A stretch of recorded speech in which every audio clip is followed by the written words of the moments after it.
So welcome back guys in another session with Commerce Edge। थोड़ा सा आज नया सेटअप आप लोगों को दिख रहा होगा क्योंकि आज मैं नहीं चाहता था कि मैं आपको कुछ बहुत ज्यादा रिटन ज्ञान दूं, पीपीटीज वगैरह दिखाऊं, क्योंकि बात ही कुछ ऐसी है। तो आज हम बात करने जा रहे हैं हमारे अकाउंट्स के टाइम मैनेजमेंट के ऊपर। क्या करें 12th अकाउंट्स में, कैसे मैनेज करें हम हमारे स्टडी टाइम टेबल को। इसके ऊपर काफी सारे बच्चे पूछ रहे थे, बात कर रहे थे, तो मैंने सोचा क्यों ना एक नॉर्मल सा वीडियो बनाया जाए, आप सभी लोगों के साथ बातचीत करते हुए ये वीडियो बना। तो चलिए शुरू करते हैं। तो टॉपिक है, मुद्दे की बात ये है कि 12th अकाउंट्स का टाइम टेबल कैसे मैनेज करना है। It is almost we are in the 10th 11th day of December और काफी आ गए हैं और कुछ महीनों बाद ही शायद आपके बोर्ड एग्जाम होने वाले हैं। अभी तक हमारे पास जो भी लेटेस्ट नोटिफिकेशन है कि सीबीएसई मार्च में ही अपने पेपर करने वाला है, अभी तक तो हमारे पास यही खबर है और वी आर एक्सपेक्टिंग आल्सो कि शायद मार्च में हो भी जाए। दूसरी बात, पेपर का पैटर्न भी बदला है थोड़ा सा। इस साल हमें बहुत सारा एमसीक्यू बेस्ड पेपर देखने को मिलने वाला है। As already CBSE has shown us a sample papers, तो हमें उस सैंपल पेपर से भी काफी आइडिया मिला कि पेपर का पैटर्न क्या होने वाला है।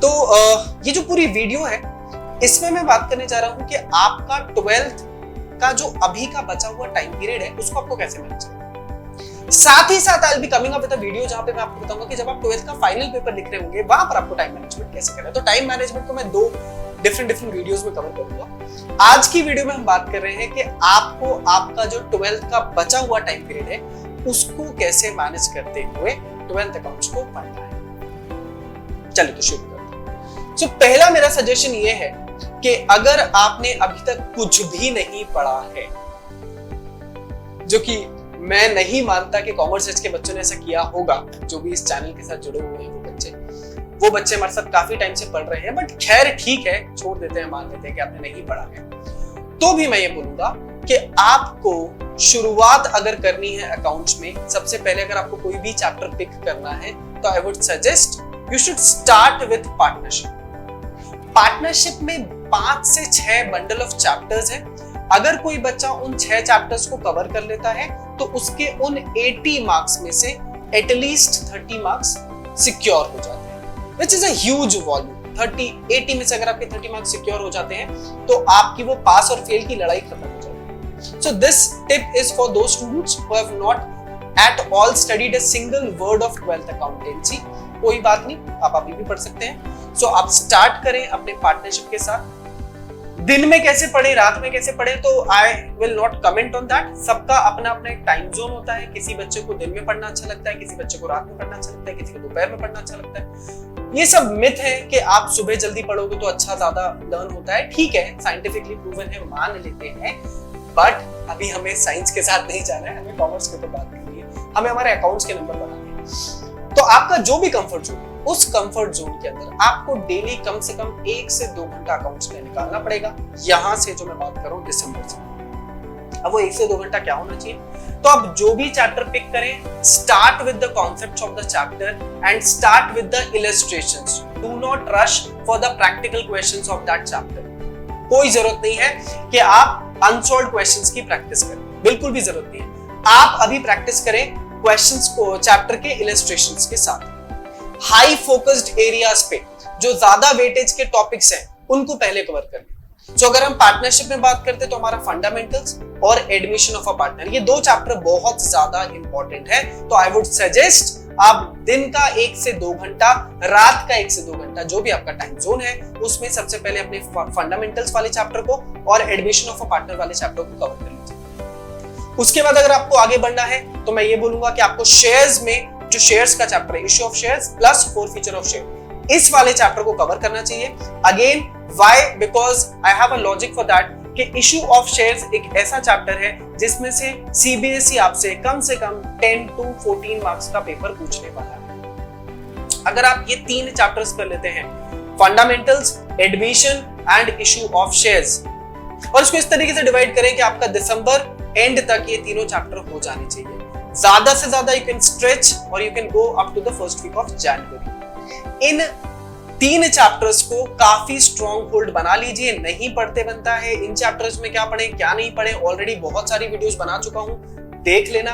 फिर भी नहीं समझ में आए तो आप कॉमर्स एज के बच्चे हैं, आप आकर मुझसे बात करिए, कमेंट करिए, मेल करिए, बताइए कि सर इन चैप्टर्स का भी आप हमें ब्रीफिंग दे दीजिए, तो मैं वो भी बता दूंगा। ठीक है, अभी हम मोटा मोटा टाइम टेबल समझ लें। इसके बाद अगर आपने इशू ऑफ शेयर्स भी कंप्लीट कर लिया है, आपने एडमिशन भी कर लिया, फंडामेंटल्स भी कर लिया, so I would suggest start with the cash flow statement. अब ये जो 4 चैप्टर्स हैं, शेयर्स, कैश फ्लो और पार्टनरशिप, फंडामेंटल और एडमिशन, ये 4 चैप्टर्स काफी सारा वेटेज कैरी करने वाले हैं, not even in the theoretical questions, plus in the MCQ questions also. So आपका एमसीक्यू और प्रैक्टिकल दोनों पार्ट कवर हो जाएगा अगर आपने ये चारों चैप्टर अच्छे से तैयार कर लिए।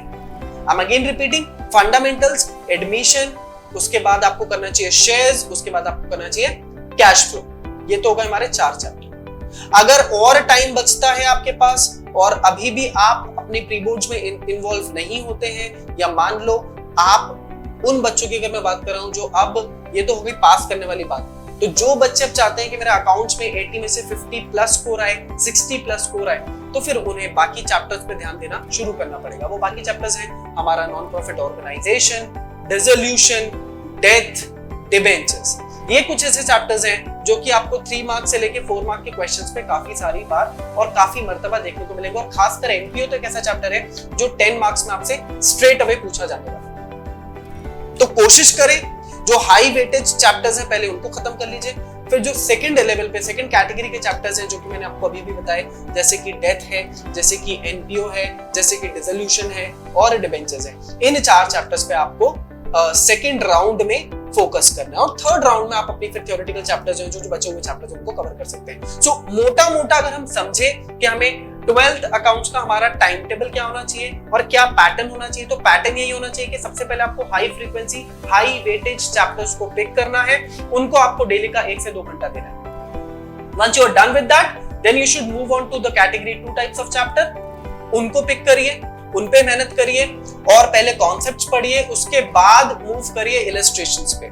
जब आप इलस्ट्रेशंस कर लें तब आपको प्रैक्टिकल क्वेश्चंस करने हैं, उसमें से भी आपको वही प्रैक्टिकल क्वेश्चंस करने चाहिए जो कि मोस्ट इंपॉर्टेंट हो। अब ये कैसे पता चलेगा कि किसी चैप्टर से मोस्ट इंपॉर्टेंट क्वेश्चंस क्या होते हैं, सो उसके ऊपर भी वीडियो बना दूंगा। बट अगर आपको उस वीडियो के टाइम का वेट नहीं करना है, तो सबसे अच्छा एग्जांपल होता है कि आप प्रीवियस 3 इयर्स और 4 ईयर पेपर्स उठा लीजिए, आपको खुद पता चल जाता है कि इन पर्टिकुलर चैप्टर से वो किस टाइप के क्वेश्चंस पूछते हैं। साथ ही साथ मैंने एक और वीडियो अभी भी बनाया था जिसमें मैंने आपको बताया था किस चैप्टर से क्या क्या पूछा जाता है, आप उस वीडियो को फिर से देख लीजिए।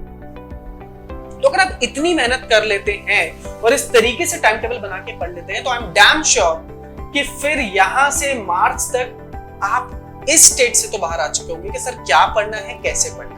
तो डेली का अगर आप 2 घंटा, 3 घंटा, 1 घंटा, 1.5 घंटा अकाउंट्स को देते हैं, बट इस तरीके से देते हैं जैसे हम बात करें स्ट्रैटेजी वाइज अगर आप देते हैं, तो I can give you N assurance कि आप अकाउंट्स में 65 प्लस बहुत इजीली ला सकते हैं। 65 plus, yes, out of 80 M से आप 80 में से 65 प्लस ला सकते हैं, and that is again possible उन बच्चों के लिए भी जिन्होंने अभी तक अकाउंट्स को टच नहीं किया है, और मैं बात कर रहा हूं दिसंबर में। यहां से भी वो टारगेट पॉसिबल है, mark my words, trust me, आप कर सकते हैं अगर आपने आज से भी मेहनत करना शुरू। सो आई होप आपको ये वीडियो पसंद आया होगा। जो भी मैंने आपको टिप्स दी हैं, जो भी अभी बातें की हैं, आप उन्हें इंप्लीमेंट करेंगे। प्रॉब्लम आएगी तो आप मुझसे बात कर सकते हैं, मुझे बता सकते हैं कि सर ये प्रॉब्लम आ रही है, ऐसा कैसे कर सकते हैं, इस पर्टिकुलर पार्ट में आप हेल्प कर दीजिए। So I will again come back, I will again have a video for your problems, for your solutions. ठीक है, जो बच्चे पहली बार हमारे चैनल पर आए हैं उनसे रिक्वेस्ट करूंगा कि हमारे चैनल को सब्सक्राइब करना ना भूलें, और जिस तरीके से आप लोग अपना प्यार और सपोर्ट हमें दे रहे हैं इसी तरीके से बनाए रखिए। वीडियोस को लाइक करेंगे तो हमें समझ में आता है कि हमें फील आता है कि yes we are doing good. अगर आपको पसंद आता है तो do comment on the video section कि हम आपके लिए और क्या-क्या वीडियोस बना सकते हैं। So that's it for the day, thank you for joining me, bye bye, take care.